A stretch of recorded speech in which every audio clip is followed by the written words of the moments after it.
Masechet Sanhedrin, résumé du Daf Pei Gimel. La Gemara a entamé la question hier. Est-ce qu'un Kohen Tamé qui a travaillé au Beth Amikdash, il est Chayav Mita ou pas? Est-ce qu'il est Chayav Mita Bidei Shamaim ou pas? Et la Gemara voulait prouver que non, il n'est pas Chayav Mita Bidei Shamaim. Mais ici, la Gemara, elle conclut, elle ramène une objection sur ça, et elle dit, voilà, on voit bien que dans la Braïta qu'il est 8 Chayav Mita Bidei Shamaim. Donc un Kohen Tamé qui aura servi au Beth Amikdash, il est Chayav Mita Bidei Shamaim. Et la Gemara, elle se base en fait sur une Braïta qui ramène une longue liste de cas dans lesquels il est Chayav Mita Bidei Shamaim. Le premier, c'est celui qui mange des fruits non prélevés. Le deuxième, un Kohen Tamé qui a mangé de la tourma pure. La Gemara va déduire dessus que si le Kohen Tamé a mangé de la tourma impure, il n'est pas Chayav Mita. Le troisième, un étranger, un non-Kohen, qui a mangé de la tourma. Le quatrième, un non-Kohen qui a servi au Beth Amikdash. Le cinquième, un Kohen Tamé qui a servi au Beth Amikdash. Le sixième, c'est si ce Kohen Tamé là s'était trempé au mikveh, mais il n'a pas attendu la tombée de la nuit avant de rentrer travailler au Beth Amikdash. Lui aussi, il est Chayav Mita. Le septième, c'est un Kohen qui ne porte pas tous les habits du Kohen. On voit qu'il est considéré comme Kohen que s'il porte ses habits, sinon il ne l'est pas, il n'est pas considéré comme Kohen. Donc, c'est comme un étranger qui aurait servi au Beth Amikdash, donc il est Chayav. Encore un, c'est un Kohen qui s'est purifié, qui s'est trempé au mikveh, qui a attendu la tombée de la nuit. Mais il avait encore un korban à faire pour terminer sa purification. Il ne l'a pas encore fait quand il a travaillé au Beth Amikdash, donc il est considéré comme un Tamé, qui est Chayav Mita aussi.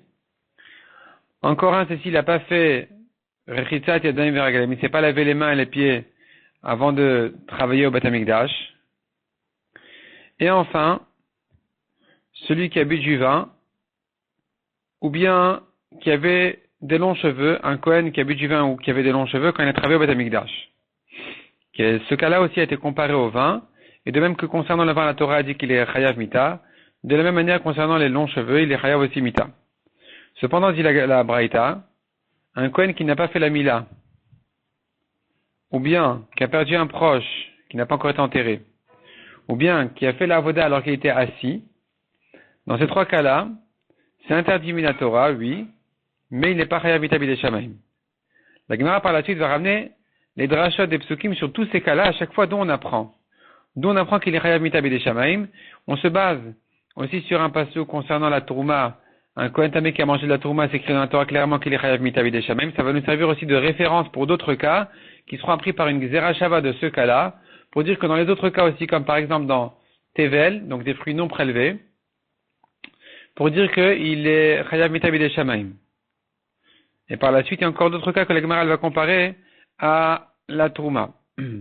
La Braïta continue et dit, un Kohen qui a un défaut qui a travaillé au Beth Amikdash, Machloket, si c'est interdit, sans Chiyuv Mita, ou qu'il y a aussi un Chiyuv Mita, pareil pour n'importe qui aurait profité du Ekdesh, Bemezid, donc ça s'appelle Meila en fait, selon Rabbi, il est Chayav Mita Bidei Shamaim, selon Chachamim, c'est interdit mina Torah.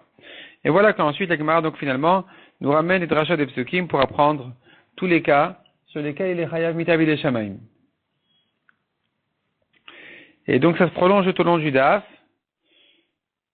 Les drachot, les comparaisons, est-ce qu'on apprend de Trouma? On va comparer plutôt à Notar qui n'a pas de Chiyuv Mita Bidei Shamaim, qui a qu'un Chiyuv Karet. Pourquoi comparer plutôt à Trouma? Il y a plus de points communs, ou bien la Gzera Shava est plus forte vis-à-vis de Trouma.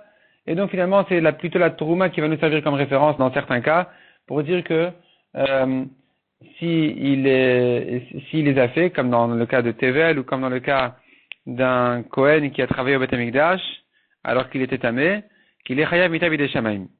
Mais comme on a dit, il y a d'autres cas dans lesquels il n'est pas Chayav Mita Bidei Shamaim, c'est qu'interdit mina Torah.